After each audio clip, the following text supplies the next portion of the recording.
How big can I get my heart to be? Thought Media Network proudly presents How much love can I get flowing out of me? The Real Talk Sisters. Deep, unfiltered, soulful conversations with Reverend Dr. Pjae Stanley, Reverend Kim Andrews, and Reverend Melinda Wood Allen. How big can I get my heart to be? Join us for Real Talk on Real Issues. Tuesdays, 2 p.m. Central, 1 o'clock Mountain. And now, let's join the Real Talk Sisters. How big can I get my heart to be?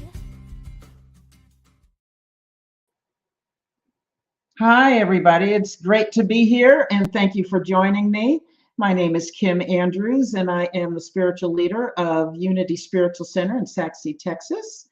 This is Real Talk Sisters, and my two sisters aren't with me today. Melinda Wood Allen, who is the spiritual leader at Church of One Love in Dallas, Texas, and Reverend Pjae Stanley, who is the spiritual leader at Harmony Spiritual Center in Fort Worth.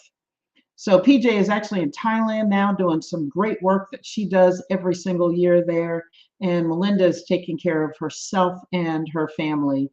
Her husband, Bob, is recuperating from surgery and is making some good progress. So I miss my sisters, and I am very happy to hold down the fort.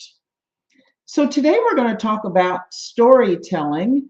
Last week we talked about the stories that we tell, and we talked about the stories that don't serve us, the stories that we need to stop telling, the stories that make us spiral down. And I shared the story of what happened to me a long time ago, decades ago, when I had a 98 on a test, and I brought it home to my father. I was so proud. Everybody else in the class did a 70 or less.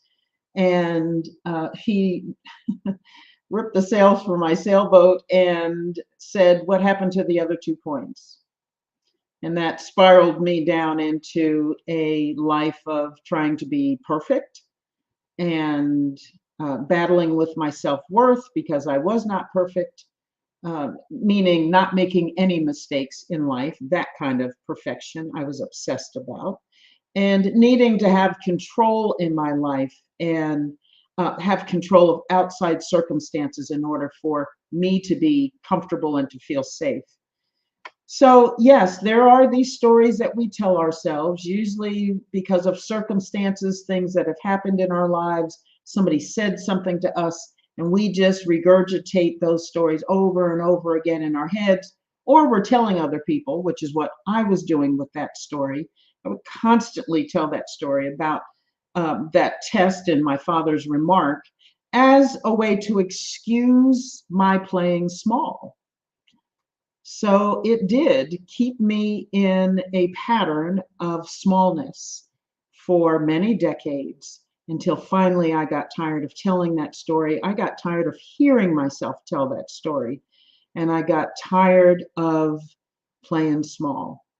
And that was one of the things I needed to stop doing. So like we talked about last week, and I invite you to go watch that show if you have not seen it, or watch it again if you need to, and you know you got stories. But the first thing I did was just stop telling the story. Just stop telling the story and let myself be who I was without the story, and to discover who I could be without that story. And then I reframed the story and left it alone and walked forward into a new level of expression. Today we are talking about transformational storytelling. And that's kind of a word I came up with for my use a number of years ago, and it's probably been about 10 years. After my father passed away, that was a very devastating time for me. My father was my mentor, one of my biggest cheerleaders. I was daddy's little girl. So he was my protector, sometimes my savior. He was the one who I sought advice from. He helped me through my careers, gave great career advice. And probably from the time I was born, he was mainly, along with my mother as well, but for me personally, he was the one that I listened to and was constantly giving us lessons. He was a teacher. He taught junior high, and then he went into training and development for Exxon Corporation for several decades. And so he was always teaching, and everything was a teaching moment in my house with my father. So when he passed away, I felt lost. I felt lost. My sister had just passed away 2 years prior to that, in 2007. My father passed away in 2009. So I had already had a deep loss. And by the time my father got very, very ill and passed away, I was about catching my breath after my sister's passing.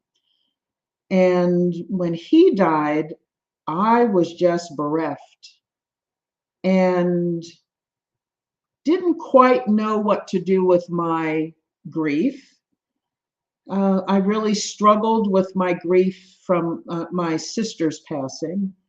And this just sat on top of that grief. So there is something called compound grief, when you have loss after loss after loss, and the loss becomes greater than the sum of its parts and feels even heavier, and it becomes complicated, especially if you haven't dealt with the earlier losses. And at that time, I really was still processing my sister's loss, and some other things were happening in my life at that time. I had relocated from Maryland to Texas, and relocating can bring with it some huge losses. A lot of friendships didn't make it after I moved from Maryland to Texas, and that was hard. And then my father dies. But I met someone who was in a group, kind of a business support group at the time, called Up to Something. And he knew that I had written a book of stories, and it was an anthology of women's stories. And the story that I told was the one about my father passing away. And at that time, even though I'd never been involved in the theater, I always saw those stories as being told on the stage, compelling oral storytelling.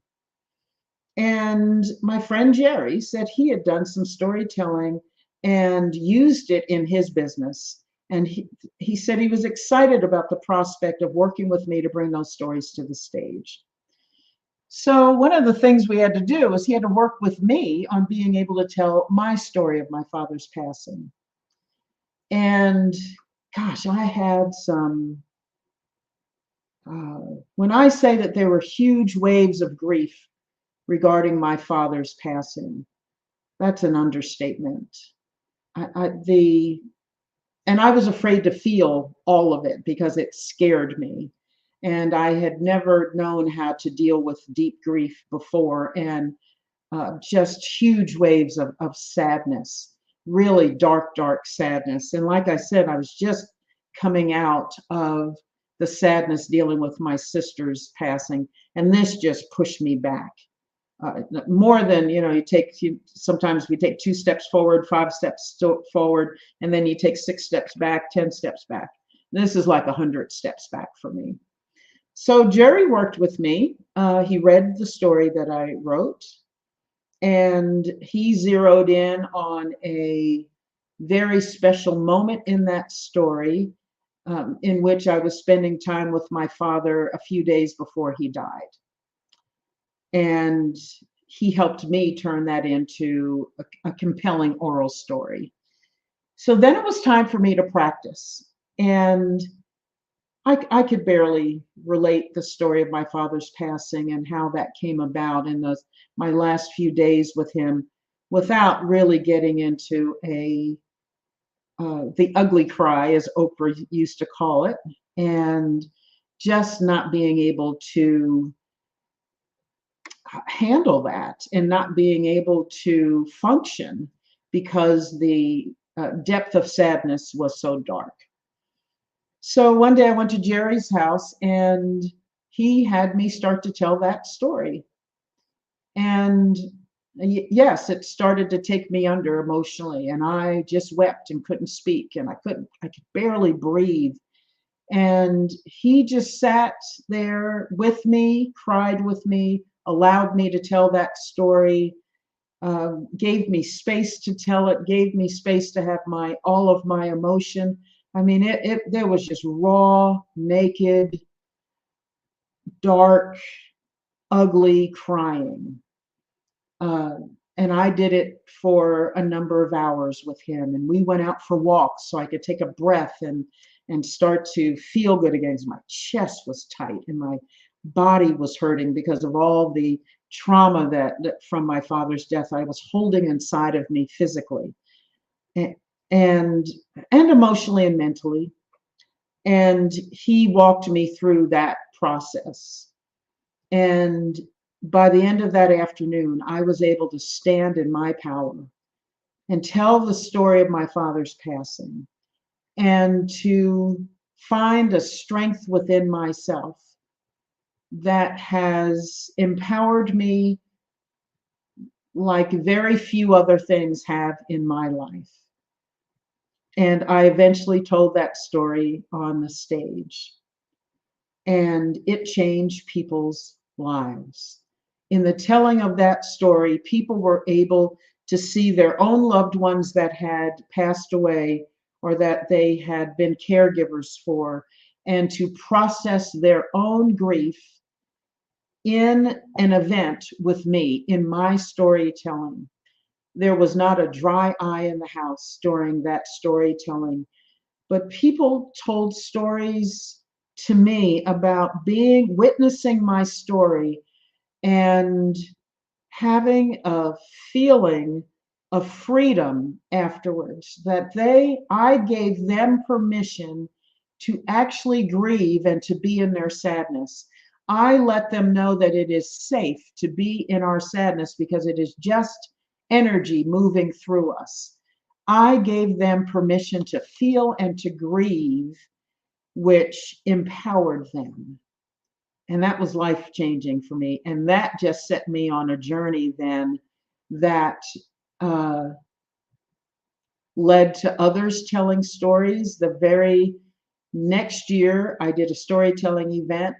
I was one of 4 women who told stories of pivotal events in their lives and the wisdom that they gained. And that's how I define transformational storytelling.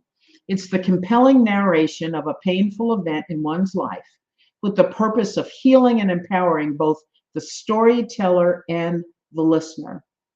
So yes, the storytelling is for us, but it's also for the listener, because as human beings, there are themes, there are feelings, there are things that we go through that are a part of the human experience. And no matter what our backgrounds are, no matter what we have, where we come from, no matter how we worship, no matter how we vote, no matter what we look like, no matter what kind of work we do, what kind of skills we have this thread of humanity that runs through each of us, that bonds each of us in the collective energy that is humanity. And there are those recurrent themes that run through our lives together. And I believe that's the key to finding peace on this planet. I have this peace initiative, the Call to Peace. And I think once we find our commonalities with each other, because I do believe that we have far more that's in common with each other than we do that differentiates us. And so I think it's the human heart, and finding our human hearts, that the things that resonate with my heart, that resonate with yours, that are so important. And that's how we find peace in our lives. So I have a very important guest coming on in about 10 minutes. Her name is Georgette Taylor. She's a very, very close friend of mine right now. And she and I met right before my initial one-woman show telling the story of my father's passing. And once she went through that experience with me, as someone in the audience, she was hooked. And she came to me and she said, I have a story that I need to tell, a story that I've never, ever articulated or told to anyone in my life. And she said she believed she needed that story. And in order to move forward in life and get to the next level of expression, in order for her to continue her evolution in life. So let me tell you a little bit about Georgette Taylor. This is her bio. As the founder of Dynamic Life Enterprise, Georgette Taylor spearheads the movement to redefine women's self-perception and empowerment. With a notable background as a former co-founder of the Big Beautiful Dolls, a groundbreaking line of plus-size fashion dolls introduced over 20 years ago, Georgette has been a steadfast advocate for inclusivity and self-love. In her capacity as an inner growth and wellness guide and EFT tapping practitioner, the co-founder and VP of the Gwinnett Women's Chamber and founder of the Positive Word Speak movement, Georgette embodies a deep commitment to helping women overcome negative self-talk. And drawing from her personal journey, she recognizes the profound impact of positive words and affirmations on self-perception. Having felt the profound impact of words on her own sense of self-worth, Georgette recognized the urgent need for transformation. Even amidst her personal achievement, she battled within her doubts about her own dynamism. So many people suffer from that. It was this poignant realization that ignited her passion to develop the I Am You Are card deck, a deeply impactful tool crafted to nurture positive self-talk through positive words and affirmations. She is also excited to introduce the Positive Word Speak movement, a venture aimed at spreading positive words across communities, empowering them to cultivate more positive self-talk and self-love through positive words. Join Georgette on this empowering journey and rediscover the power of positive self-talk. Embrace the inherent beauty within yourself and others. Oh, I love that. Irrespective of size or skin color, and stride confidently into a future brimming with self-assurance and self-love and positive self-talk. For information on how you can become a positive word sharer, book an IMUR or EFT tapping session, and please visit dynamiclifeenterprise.com. So she's going to be on with us in a little bit. There's her website there on the screen. And I'm excited about her coming and sharing with you about her experience, telling her story. And, the unexpected benefit of that was that her telling her story and me telling mine and us participating in that event together really bonded us in a deep, life-affirming friendship that has endured until today. And gosh, it's been about 8 years or so since she and I first met, 8 or 9 years. And she's doing beautiful work in the world. Again, she'll tell you when she comes on, but she told a story that she had not told her sons. Her family didn't know about it. Her mother was aware of it, but even her and her mother had never spoken about it after it happened. It just was not a topic of discussion. And her mother, bless her, and many people like her, because I know my parents were the same, they thought if we don't talk about it, then we won't suffer. And if we just let it sit, everything will be okay, because then we won't have to suffer that pain. And a lot of people think that. There are a lot of people think that we should not dredge up what has happened in the past and bring up that pain again. Should every story be retold? I don't think so. But I do believe that our souls will let us know if and when a particular story needs to be told. And I do believe that the world always works and the universe works in such a way and conspires for us and with us for our highest and best, and that the ways, the venues for us to be able to tell those stories are always come to us when we need it. Certainly Jerry showed up in my life when I needed to tell the story of my father's passing, and then I showed up in Georgette's life and Linda's life and Tressa's life when we got there and did that group event. It was definitely a transformational experience for us and for the whole audience. I can't believe I rented a theater in order to have that event, and people's lives were deeply touched. And I went further from that and helped with others to do some storytelling events in later years. And it continues to be groundbreaking. I haven't done it since 2020. Georgette and I did an online storytelling event where she told the story that she's going to tell you about when she comes online in a few minutes. And I told the story of my father's passing again. And we had a new audience who had not heard those stories. And again, it was transformational for all of us. And even in the retelling, now that I've told that story a handful of times, I find a new level of strength within myself. And I'm continually amazed at what it does for others, especially around the issue of grief, which we've talked about on Real Talk Sisters in the past, because so many of us do not deal with our grief. And I do believe that if we're not grieving and if we're not looking at and trying to process the things that are the losses in our lives, that we're not going to have much inner peace. And as a result, we're not going to have as much peace on the planet, because global peace, a global consciousness of peace hinges upon us having strong inner peace, being able to radiate inner peace as individuals. So transformational storytelling. Here as you're listening to me, I want you to start thinking about, I invite you to start thinking about, what stories might you need to tell? What haven't you told? It's interesting, in that anthology of women's stories that I put together, most of those stories had never been told. So many of us, again, hold our stories close to the vest. And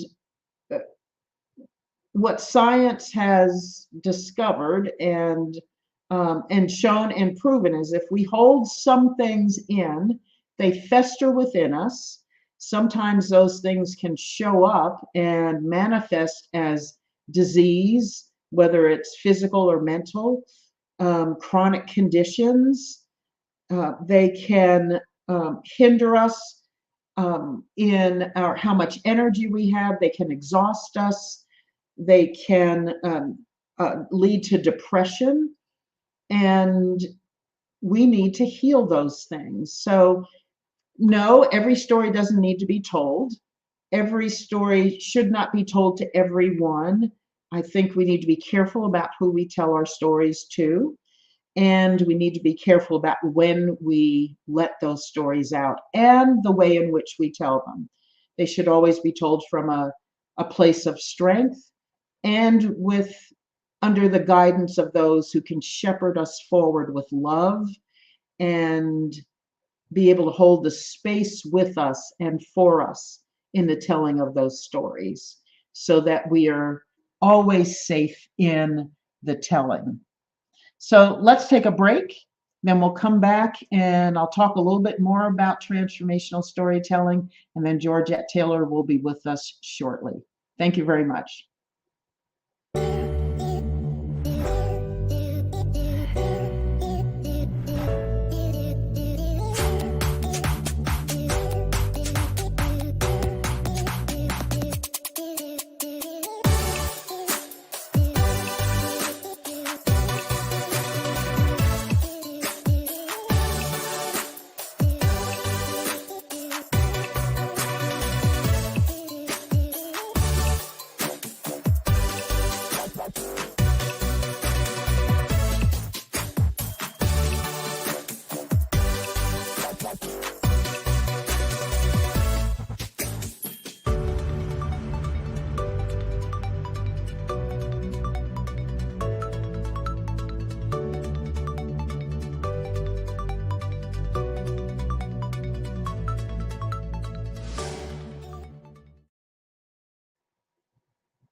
Welcome back. Thanks for joining us. We're talking about transformational storytelling, which is, again, the compelling narration of a painful event in one's life with the purpose of healing and empowering both the storyteller and the listener.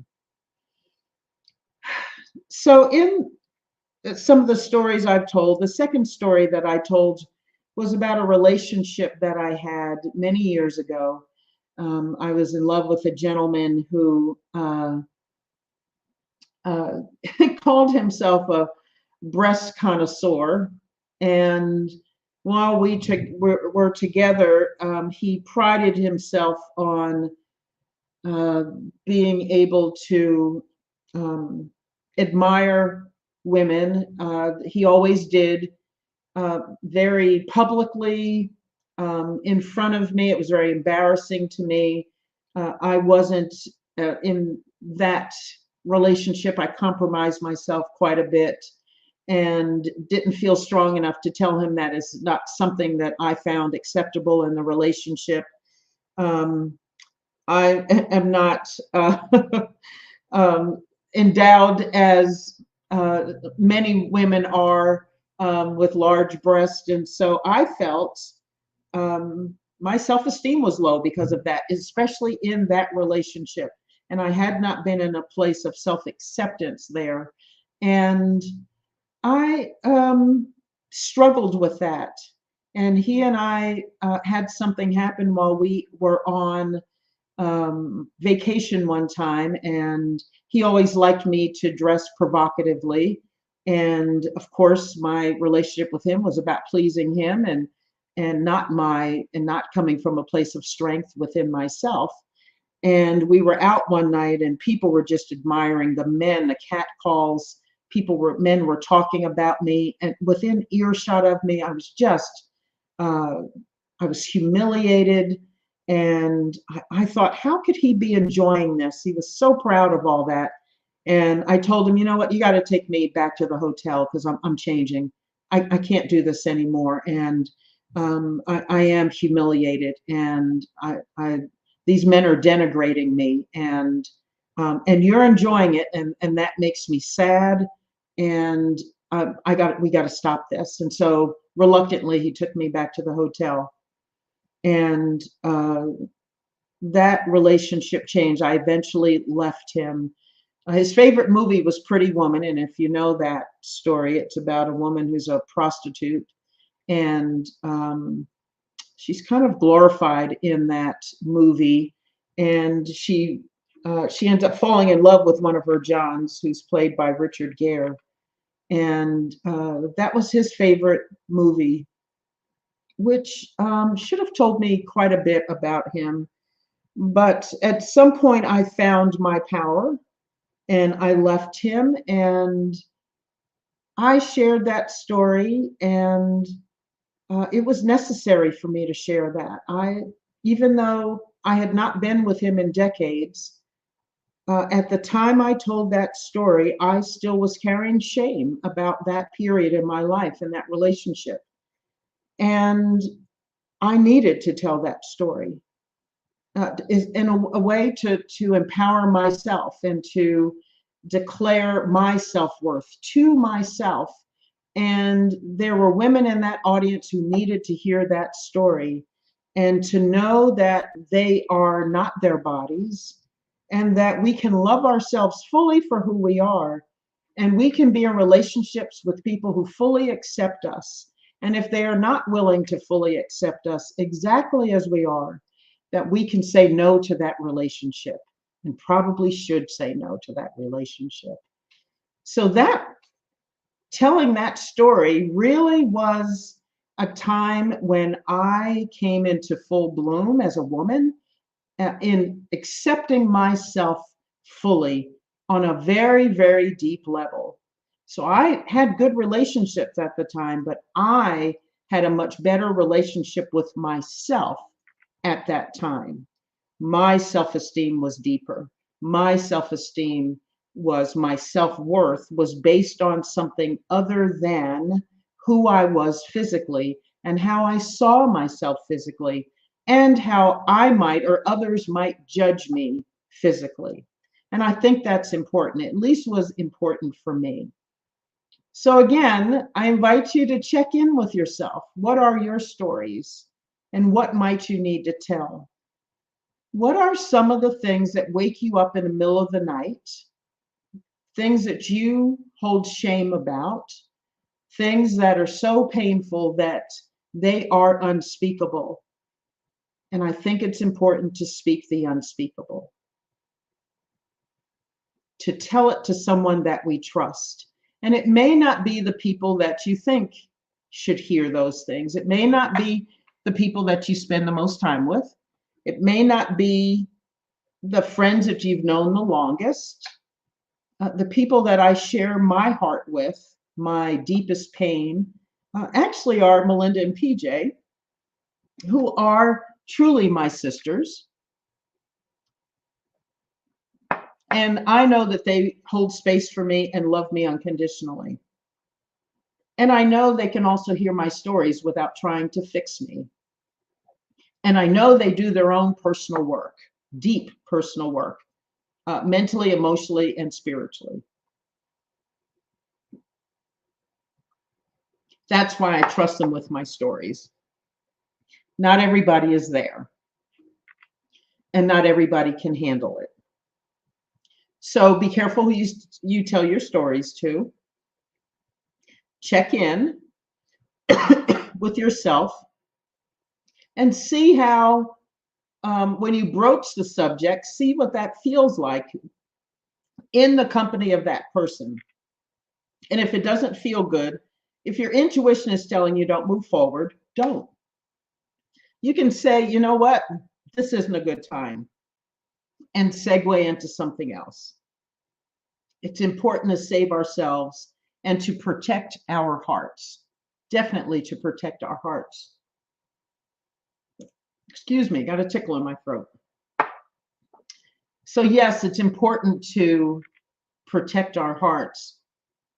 And we have to pay attention to our intuition in order to do that. And that's important when we're getting ready to divulge something deeply personal and something that brings up deep pain and deep emotion for us. Not everybody can handle our pain because not everybody can handle their own. And in transformational storytelling, that's probably going to happen on some level. So check in about that. Maybe do some journaling, whichever way that you start to search your soul about the important things in life, the deeply important things. Do those things. Maybe have a time of meditation, some quiet time, again, possibly journaling or doing some kind of artwork, be out in nature, something like that, something that resonates with your soul, and then get in touch with those stories and see what your soul is telling you. See if there's some reason that for you that you need to tell the story in order to empower yourself and strengthen yourself, and in order for someone else to be empowered and for you to possibly shine a light for them. Naomi, thank you for being here. And you're very welcome. I'm always happy to talk about this. So think very carefully again about this storytelling and the difference between the stories we don't need to tell, the stories that do not serve us, like we talked about last week, and the stories that can serve us, that can empower us, because sometimes there's a fine line between what those stories are. I would say proceed with in deep thought, prayerfully consider things if you're someone who prays, and ask your heart what's best. Ask your heart what's best and how to move forward. And then trust that the venues for telling those stories, whether it's in the company of a therapist or a friend, just relating it to one other person, or perhaps doing it publicly like I did and other storytellers that I have coached. It can, again, be life-changing and empowering and strengthening in a way that nothing else is. Yeah, yeah. It's important really to think about these things. Uh, there are many ways to tell stories, and storytelling was a hot topic a couple of years ago. A lot of businesses are using it. No matter what kind of business you're in, there's probably some story you can tell that will help your audience get to know who you are and to bond with you. Generally, people buy with us if they like us. So if there's something you want to bring to the world, it's probably a good idea to find out, to discover what your story is and why you're doing what you're doing, so that people can connect with that story and be there in that story with you and get to know who you are and why you do what you do. That's important. Uh, it's always important to relate that to our prospective customers, our current customers, so that they know where we come from and why we do what we do. It's important for us to find out why we do what we do in our own lives sometimes, even if it's something small. What is the purpose of telling a story? What is the purpose of doing a particular job? Finding out what is your story around that and using that story to help you move forward and to help you have what you need to have, so that you can progress in a way that's powerful and in a way that can serve you and others. Uh, deep thought, deep thought. Let's take one more break, and hopefully Georgette will be with us in a couple of minutes.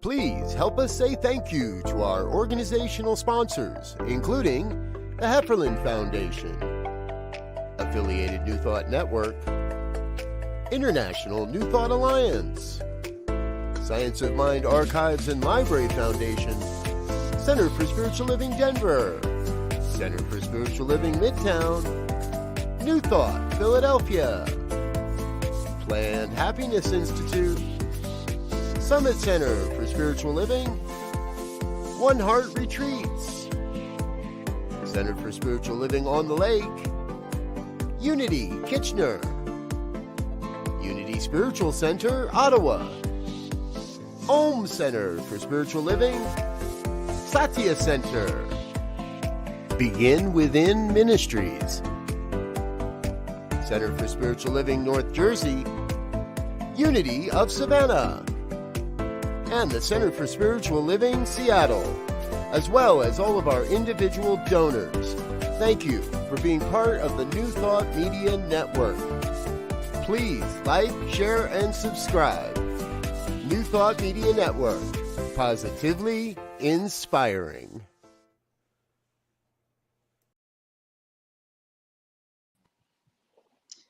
Welcome back. And there's my beautiful friend, Georgette Taylor. How are you today? I'm good. How are you? Can you hear me? I can hear you. Yes, and I can Good. see your beautiful face. It's been a little bit since I've seen you.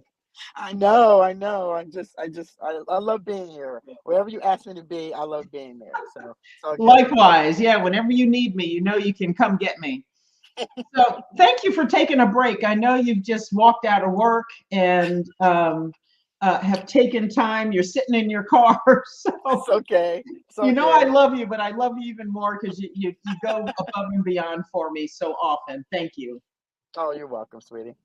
So I'm here with our Real Talk Sisters audience talking about transformational storytelling. I read them, your wonderful bio and all the good work you're doing in the world. And I didn't tell them what your story was because I would like you to share that. So why don't you tell us a little bit about that first, and then we'll talk about that experience. Oh, okay. You know, brings back memories every time we talk about the storytelling.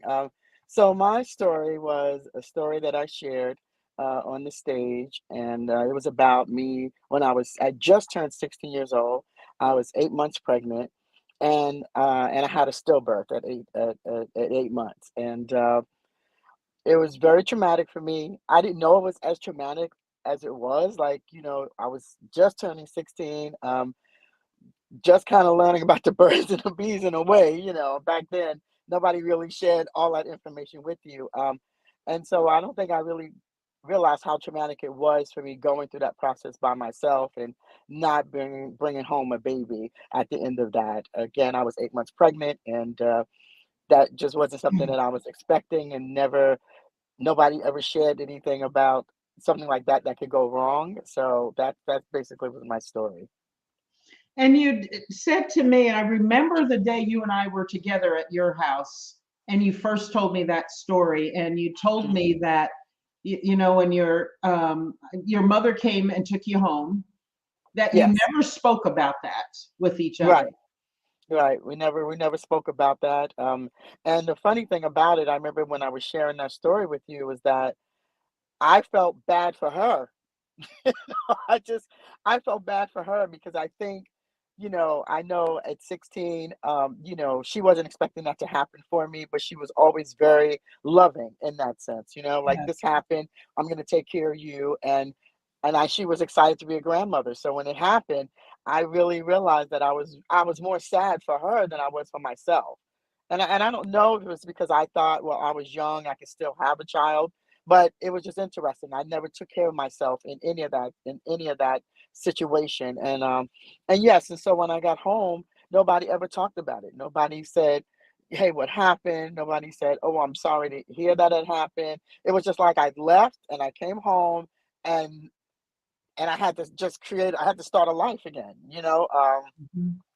It was very interesting. And even when you talked to me that day, I remember sharing with you that when I shared a story, it was always very matter of fact, like, oh, well, I had a stillbirth, when I was 16, and never really engaged with what was happening with me, or just never even felt the need to even expand on that story at all until I met you, Yeah. and so you do your own story. Yeah, and I remember the disconnect because as you were telling me that, I remember that yes, you were relating it very matter of factly, and I'm thinking, how could she be so aloof Yes, from the yes. story? But you had to be for for what? How many years? Oh, I was 16. I'm 60 now. So I can't, I mean, I'm trying to Yeah, think. When so we it was did a the good story, 40 some years. yeah, when we did the story, I think it was about what, 6, 7, no, It was about 20 8, yeah, about 8 years ago, maybe 9 years, something like that. 27 2017. Yeah, yeah. So I was in my 50s then, right? Yeah, I was in my 50s. So that long, not Yeah, being able to talk to anybody about it, or even anybody ask me what did I feel like? Nobody ever asked me that. Nobody yeah. said to me, well, what did you feel like when you were going through that? And I do remember I have a cousin who was probably about 6 years, 6, 7 years younger than me. And I remember her telling her about me doing the transformational storytelling. And she said to me, I was so afraid to ask you the question, because she didn't know if it was going to trigger anything. She didn't know how I was going to respond. Plus, she was really young when it happened. And she was saying to me, I was wondering what happened. So you didn't bring home a baby and nobody talked about it. She even knew that nobody talked about it. But she was so afraid to ask me because she didn't know how I was going to respond, and she didn't know how it would trigger anything. She was just very scared. So nobody ever said anything, which was sad. Yeah. Yeah, and I remember that moment when and I thank you again for trusting me in that moment. And I saw you connect with your emotion for a second, and then you kind of stuffed it back, and I asked you to stop and just let yourself feel. Yeah, that was a And hard all day that for me. sadness started to just roll out. I mean, it really rolled out, but it was 40 some years of sadness. Yeah, yeah. Yeah. It was just Yeah. very, oof, that was a I remember you sitting on my couch, holding me. I do remember that distinctly, because that Me was too. really the first time that I even had an opportunity to express anything that I was feeling. And what I loved about what you do when you were in the process of doing the transformational storytelling with people, was that you just allowed us to be who we were. You just allowed us to feel what we needed to feel, and that was the first time that's ever happened to me. So I was very emotional. And then, of course, I was even more emotional when I had to do the actual storytelling, but that's a whole nother process. Yeah, being on stage in front of an audience, right? Oh boy, yeah, Yeah, yes, but you did it so beautifully, and um, I mean, you were still emotional, and yes, but it was just beautiful watching you on stage and watching you in your emotion. Here you were standing on your 2 feet talking about something that you had probably only related a few times. So in practice yes. with me and with Jerry and the other Mhm. with Linda and Tressa, remember? Right. Yep, I And remember. and then here you are on stage. It was, yes, like you said, it was enough that you were here, you were in front of an audience doing public speaking, but doing public speaking about something so personal. Yes, yes, Yeah. yes. It was definitely personal. It was, it really changed my life, it really did. Because I look back on it and, there's times when I'm really scared to move forward, like anybody. Mhm. Um, I do have a business that helps people do that, but that doesn't mean that I am, immune to that. I still have my own Right. challenges, but that's one thing that I can always think about and remember, like, you know what, you stood on stage and you shared this story. And yes, you were emotional, but you were in control of that. And you also allowed that to happen for yourself and share things with other people. And I think that gets me through so many other things that I find myself challenged in doing. So I really appreciate that. Yeah, I agree because in the telling of my story, so I did the first one you heard when I did that one Hmm. woman show was about my father's passing, and then the Yes. one about my relationship where Yeah. I just Yes. compromised myself over and over and over again. Ugh. Yes. Yes. And but I was able to dig down and get a strength that I didn't know I had, Hmm. and it empowered me and let me know that there's always more, that it doesn't Yes. matter how many times I've been knocked down, that I can get back up, Yeah. and Yeah. not only get back up but shine a light for those who may also be knocked down. Yes. Yes. And man, Yeah. I really want to say something about that because yes, it was important for me to do it, but there were times during that process that I felt I couldn't do it. Like I just could not say that line one more time. I just could not go Mhm. through the emotions that telling that story put me through. But I always believed, and what really got me through that too was knowing that somebody else would hear that, knowing that it wasn't for me, that it was for Mhm. somebody else. And I think that was really the catalyst for me. That it wasn't just about me. Yes, I went through that and it's my story, but it was about being open enough to allow other people to hear that so that they could feel that they could share their story.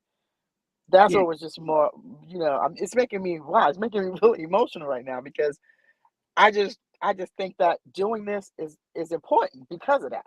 It allows other people to be able to say, I can do that, or there's something that I need to share, or there's something that I need to talk to somebody about because you were able to share that with somebody. And I remember being on stage thinking, listening to everybody's story and thinking, wow, they're so like I could see people in those stories, like when people share their story, even when you did about changing yourself for somebody else, I could see that, right? I could see Tessa's story and Linda's story.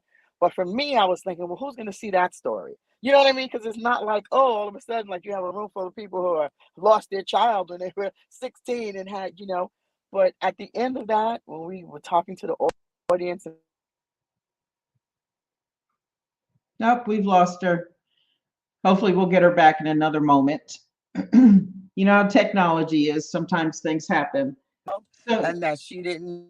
there you are. You popped out for a minute, now you're back. And now she's gone. Okay, hopefully she'll be able to get back with us. So, yes, the audience reactions to stories were incredible, and there's no way to prepare for what people are going to say and the way that we touch lives when we do transformational storytelling. I was just bowled over when people would come up to me, especially when I told this story about that relationship.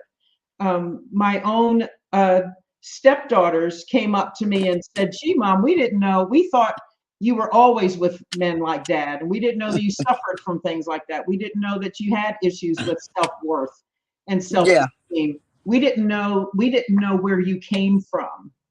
And both of them were just they were speechless and Yeah. said, "Wow, now I just have a newfound respect for you, and now I know that I can do this.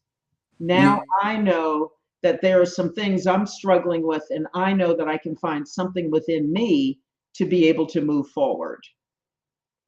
Uh, so uh, Yeah. I always believe that no matter who's in the audience, the right people are there. Yeah. Whoever Yeah. is Sorry about supposed to that. hear that story, they will be there to hear it. And we don't know. We just know we're there to tell it. And like you said, you want to be a beacon for someone else. And Yeah. yeah, it knocked me over, and people came up and said, "Oh my gosh, thank you. Thank you." Yeah, it did. I'm sorry about the disconnection. Yes, it knocked me over too because, like I said, I didn't think that my story was that relatable. You Mhm. know, even when we were doing it, and I heard everybody's story, I could relate to that. But I just didn't think that mine was that relatable. And to find this woman out of all the people in the audience come and tell me, you know, my sister literally just went through that. She had a stillbirth, and I didn't know how to talk to her. I didn't know what to say to her. But hearing your story, I have somebody that I could connect with to say, hey, I heard this story from this young lady, and now I could introduce you know what I mean? I could go and talk to her about that because she said she had no way of even introducing, that information or sharing that, or asking her questions, but she could relate now my story to her sister and then open up a conversation. And Yeah. I just thought it was just like, so I was like, wow, I just never, you know, I just know now it's important to just do, the things that you're most scared of because there's somebody out there waiting, right? To to receive it from you and only you. So, and there was another poignant moment, because both of my sons were in the audience, which my oldest son, he had heard that story before. He had heard glimpses of the story. Just like you were saying, right? The people came up to you and was like, I didn't know that that was you. I didn't know that you, did that or, Yeah. wasn't afraid or was afraid, whatever the story, whatever the case was. But my son literally stood up in the audience. He was like, I heard about it, but I never really heard about it. And I didn't know that you went through that. And then he asked this question, which I literally think everybody was almost in tears when he asked it. He said, after all of that, what gave you the courage to have me? Because he was the next child that I had. And Oh, I remember that question. Oh, yeah, I know it was just a moment, and I had to really think about it because I never thought about it. And I think because at the time I felt I was older, I learned a lot. I learned a lot about my body, about listening to myself, listening to my body, understanding the process of, having a child with those things I didn't know when I was 15, going on 16. So it made a big difference, but I was still scared and nervous, of course, because it was really traumatic. But mhm. I think I trusted myself a little bit more of knowing a little bit more of, you know, um, what my body was supposed to feel like. If I felt some changes, maybe I should call the doctor, all of these things, even though I did go to the doctor on a regular. My mother made sure of that. So, those things do happen. And sometimes you don't have the answers. But um, again, I think it's important. You're talking about storytelling. It's important to tell your story. And it's important to have a space that you can share whatever it is that you've gone through in life because it really does follow you the rest of your life. Yeah. I remember after I was sexually assaulted as a young woman, I was in my 20s. And I remember calling home, and my mother came to get me Mm. and brought me home to New Jersey. I was in school and living in Maryland at the time. And she never asked me anything about it. Mm. She Wow. knew because I told her, and that's why she came to get me. But then she Right. didn't broach the subject. And what I learned later was that she had never dealt with her sexual assault when Mhm. she was a young woman. So she didn't know how to approach me. She didn't have Yeah. emotional wherewithal to do that. Yeah. And and that's why I love this storytelling because I think we do have to break the silence.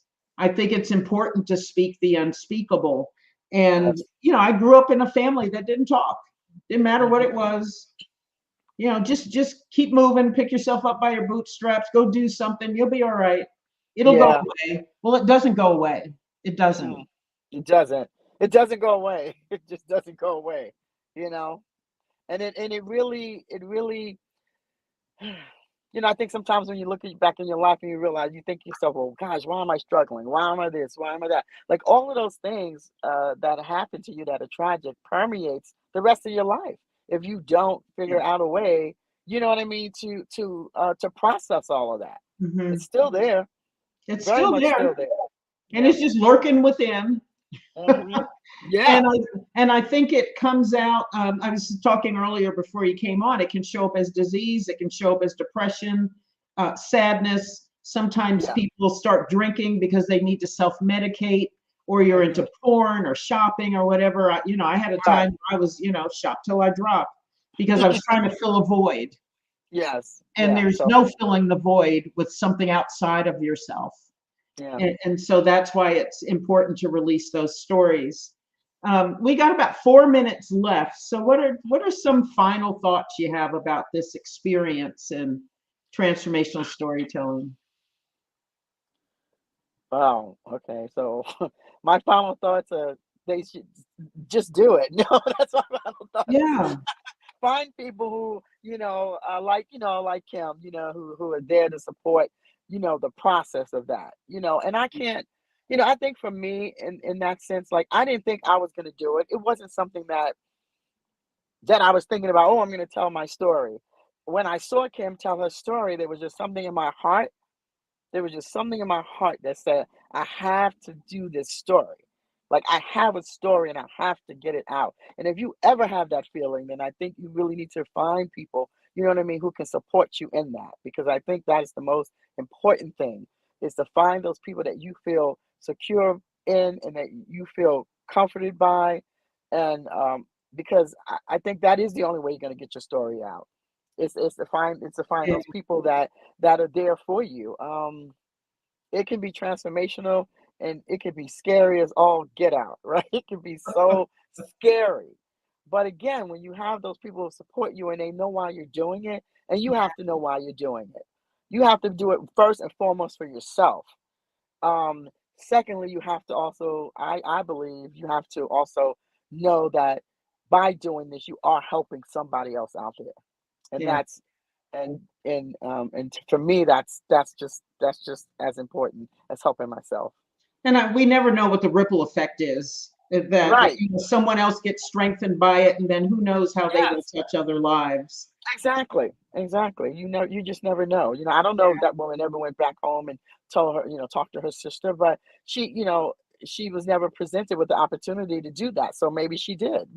And if she did, I hope that her sister took I hope that her sister took the invite, you Mhm. know what I mean, and talked about it because again, it is something that's very, these things are just very traumatic. And it takes a lot for you to get the courage up to do that. But Yeah. I had people like you to help me, and being in a collective with the other women, we just helped each other. Let me tell you, whew, there's Yeah, a we moment on supported stage. each other. There was a moment on stage I wasn't even going on stage, so but I trusted the Yeah. people that I had, in my corner, and so find that one person that you trust enough to just share your story, and even if you never step on stage and tell it, just find that one person so you can share it because Yeah. I think it makes a lot of difference in your world. It really will. I read your bio, but in these last 2 minutes, what do you want to say about the work you're doing and your IMUR cards and oh, So fabulous my IMUR cards are based on a word that challenged me for many years of my life. The word was dynamic. Somebody shared a message with me that I was dynamic, and I realized, even though I had done amazing work before that, created a plus size fashion doll about so women could feel good about themselves. I did a lot of work in that space, but for some reason, that word I could not accept that word about myself. And it work. really shut me down. I had a business called A Blissful Woman. I stopped doing that. I just I don't know. I just realized that I just didn't feel as good about myself as I thought I did as a person. And that word just challenged me. So I decided to create a card deck with positive words because, again, like I said, it wasn't a comment, it wasn't an affirmation, it was just a word that just shook me to my core. And, I realized no matter where you are in life, things are still challenging. Things can become very Yeah, challenging. And yeah, words do hurt people. Words do hurt. But you know what? They can also heal. And so I love spending time and sharing positive words, helping people to have positive self talk. And so my I am you are cards are part of that. And then I don't know, I kind of done a little spin off with my positive word speak movement. And that really is an opportunity for people to utilize words to share words within their community as well, and not just for themselves, but okay. to hear and speak words. I'm Yeah. sorry to rush you. We're out of time. Oh, you're Please go good. to dynamiclifeenterprise.com to hear more about what Georgette is doing. Go to realtalksisters.com. Thank you, everybody, for joining us. This was Thank lovely. you. Thank you, Thank you. Georgette. You're welcome. Thank you, everyone.